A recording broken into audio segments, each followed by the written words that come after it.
చిన్న వయసులోనే భారతదేశం బానిసత్వంలో ఉండటం అతని మనసును కాల్చేసింది. భయపడటం అతని రక్తంలో లేదు. దేశం కోసం పోరాడాలనే ఆలోచనే అతని జీవితం. స్వాతంత్రం అడిగితే రాదని, పోరాడితేనే వస్తుందని అతనికి తెలుసు. అతని ప్రతి ఊపిరిలో ఒకే నినాదం, వందే మాతరం. బాంబు శబ్దం కోసం కాదది, బ్రిటిష్ చెవుల్లోకి నిజం వినిపించడానికి. ఇనుప గదులు అతని శరీరాన్ని ఆపాయి, కానీ ఆలోచనలను కాదు. మరణం అతన్ని పిలిచింది. అతను నవ్వుతూ వెళ్ళాడు. ఎందుకంటే దేశం కోసం చావడం అతనికి గర్వం. భగత్ సింగ్ చనిపోయాడనుకుంటే అది పొరపాటు.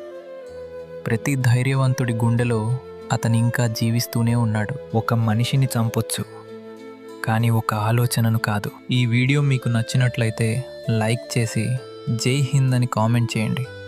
మరిన్ని వీడియోస్ కోసం సబ్స్క్రైబ్